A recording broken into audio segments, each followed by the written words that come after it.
Hey, deserving listeners, 90 Day Fiancé, let's watch. That same thought with my mom. Kenny, your children feel differently. Somewhat. I feel like we agree more with adoption. Like, I don't want to sound selfish or anything, but I feel kind of weird if they were to have a baby and their grandbaby is older than their baby.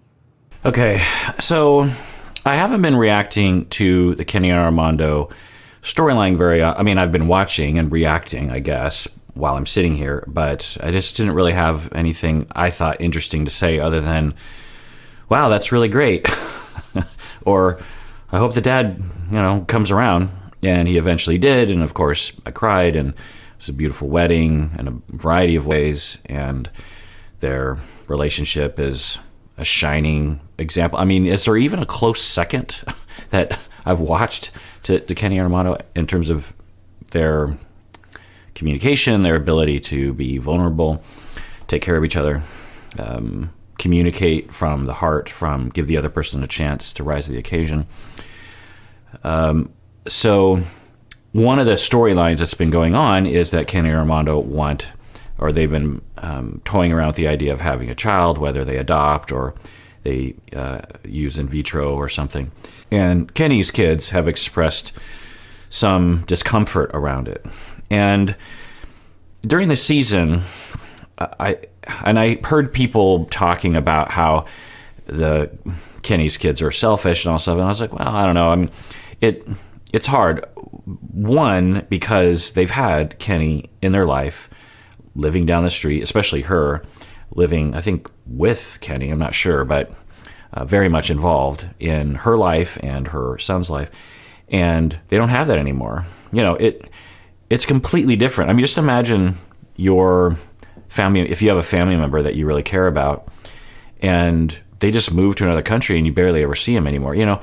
Zoom calls and telephone calls and texts, it's nice, but it's not the real thing. I think we all understand that, particularly after the pandemic and the lockdown and all that stuff. It's like, those kinds of interactions only go so far. So them missing Kenny was, I thought, fine. And some people were like, well, they're adults. They should be able to deal with it. What? I mean, we all understand that if you abandon a child that's below 18, then it's going to have a bigger impact. But it's not like suddenly at 18, you you don't care about your attachments with people. So the fact that they miss him and, maybe a little selfishly, and for Kenny's benefit as well, they want Kenny to be happy and they know that their father misses them. So, maybe there were some conversations that were not very delicate.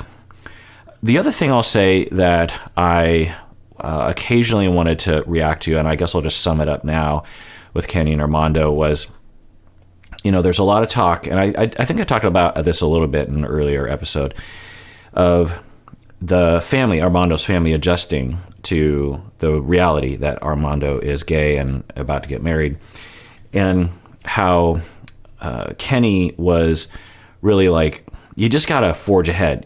We just got to move forward. And I don't care that it's going to take him a long time to adjust. Like I don't want to be patient with that. And Armando was like, we got to be patient with my family. It's going to take him time. And of course, both of them are right. Neither one of them is wrong. There's a number of things to talk about this. I mean, one is that Kenny is from the United States, where there's a lot more acceptance of gay people.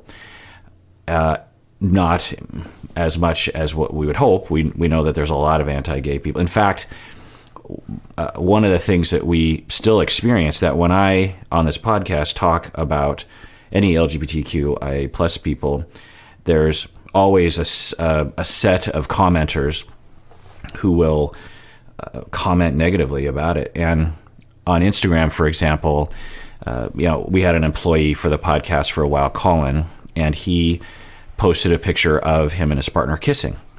And, it was a nice picture. And I thought he wanted to post it. And I thought, yeah, let's do it. Of course. And I didn't think there'd be a problem, because I thought that if someone was a fan of this podcast, they at the very least wouldn't say something negative, and at best I would assume everyone's pro-gay people. Like, why would you not? If you're listening to this podcast and you're anti-gay, like, how does that work? But anyway, a number of people, it was a minority, but there were, I don't know, a few dozen extremely negative, like, ew, gross and disgusting and blah, blah, and I deleted all those because I don't abide hate speech, but it was alarming, Anyway, so, but Kenny, one, comes from a society, particularly maybe in his community, that is a lot more accepting and welcoming and loving. And so he might not be able to relate to what Armando is going through, and might be like, I don't care if they're having trouble adjusting. Like, let's move this forward. Like, they're idiots. And aside from the idiot part, and of course Kenny never said idiot, but that kind of attitude. And I, being from Seattle, absolutely was on Kenny's wavelength on that. I'm just like, yeah, like, why pump the brakes on your relationship because other people are bigoted? It's not your fault that other people have bigoted, backward attitudes about this. But on the other hand, when you're born and raised and are inundated in a society that is dominantly anti-gay, I don't know if Mexico is dominantly anti-gay, but I got the impression that at least their community was, or unaware of gay people, perhaps. And it's a little humanly impossible to expect them to adjust very rapidly within like a short amount of time. So for Armando, I could see where he's coming from. He wants to retain his relationships with his family. Kenny doesn't necessarily care. He can't even really communicate with his family. So Kenny's just like, I don't really care. And so I saw both sides for sure. In the end, Armando's, in the end, you could almost say that their joint strategy worked, because if it were up to Armando, he might have gone really slow, maybe too slow.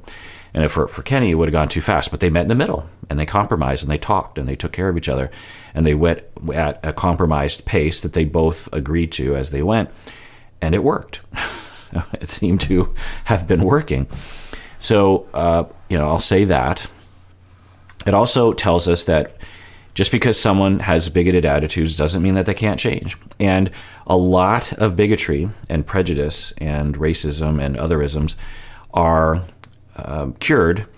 The antidote for such things is contact.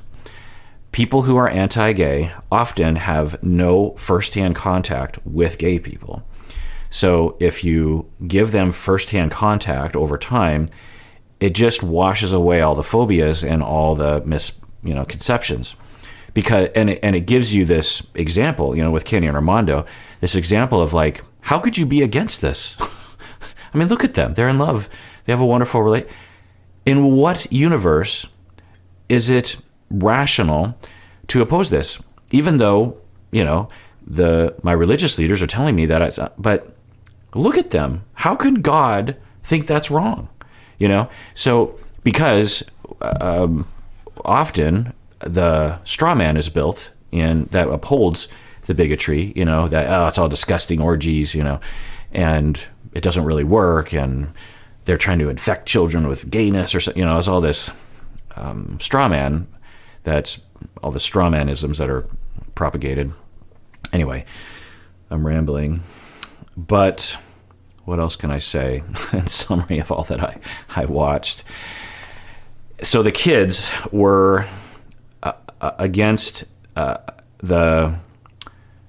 So anyway, it seemed like Kenny's kids were not so excited about Kenny and Armando having kids. But now they're kind of giving a different attitude where, well, it's modified. The other woman was saying, I'd rather have them adopt than have like a newborn, because if it's a newborn, will be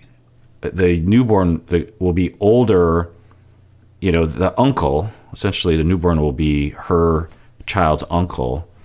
And to have an uncle that's younger than you, she's like, that's weird. Why is it weird? this sort of stuff used to happen all the time back in the day when you had large families, like 12 kids. Because, the oldest kid would be married early, have kids, and then, your parents are still having kids.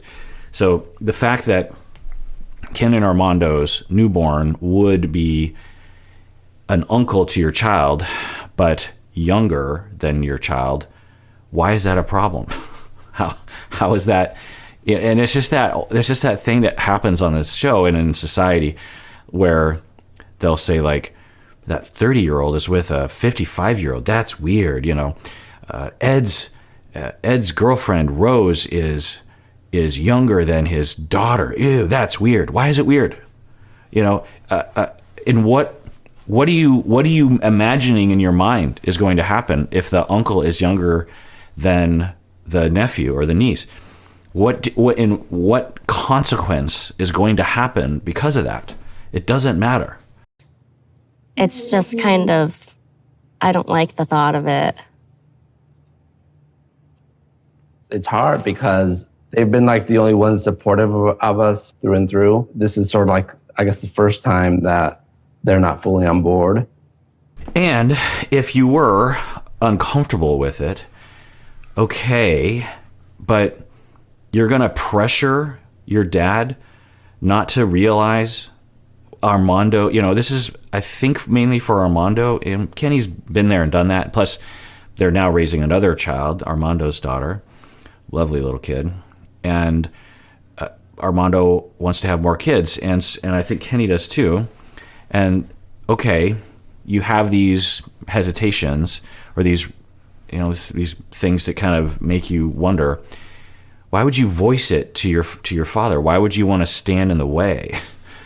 It's like, think outside of yourself. I don't think we're opposed to you guys not like having another child. I just think we're kind of opposed to you guys having like a baby because that's starting over for you. Yeah. We're so far away. We're so much older. We have our own lives. And then you are almost 60 years. And you'll be so consumed with your new baby. So it's totally fine. And I've been saying this from the beginning, for Kenny's kids to miss their father and want more of him, and to have a feeling of, if he's going to start over with a new family, like, we're going to see even less of him because Kenny's such a great dad. He's just going to be pouring himself into being a father of a newborn, and we'll barely ever see him, especially if they raise the kids in Mexico. It'll be like leaving less contact, and that hurts. That is totally fine. There's nothing wrong with that. In fact, that indicates health. That indicates you have a good relationship in your family, and you're tight, and you're close, and you're attached, and you want contact, and you'll miss people without them. Okay. But why would you voice it this way? It's one thing, it'd be one thing to say, what I would hope they would say is, Dad, we already miss you. And it's just so, we've already been over this. And I'm just so sad that you're in another country, but you deserve happiness. And Armando, and the two of you deserve happiness. And of course, if you have a kid, I will celebrate it from the mountaintops, but it'll be bittersweet to me because it'll mean that you'll spend even less time with us, which you should be spending less time with us because you should be spending time with your kids. But it's a loss for me. I need you, but I'll get over it. That kind of attitude instead of just like from your own perspective. Like, it's just a lot. So I think we would be comfortable having not such a small young kid. It's not about our comfort. It's about their happiness. I'm happy if they want to have a kid that's biologically theirs, or if they want to adopt. I'm all for supporting that. Right. So I'm not sure if I really understand what they're really saying, but it sounds like what they're saying, the language they're using is, well, we would feel comfortable. Do you think you have a say in this? Do you think you have like veto power on Kenny, which makes me wonder how Kenny raised the kids to feel like they would have that power, which, there's pros and cons to that. But then, the son-in-law speaks up and says, look, there's discomfort, but this is about their happiness, right? Right? We understand that Ken and Armando deserve to be happy, and so it doesn't really matter what we're comfortable with. I just think that in 20 more years, I'm sure Kenneth will be looking as good as he looks right now. Yeah, sure.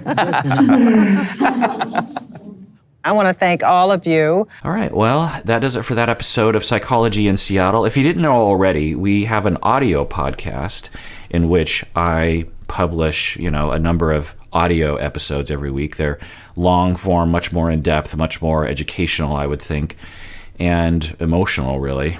So if you haven't already, you can go to your podcast app and subscribe to it. And you can listen to those episodes on YouTube as well. I post all those episodes on YouTube, so I'm guessing y'all have at least been exposed to those. But it's kind of nice having it on your phone because then, they automatically download. You can listen in your car or whenever.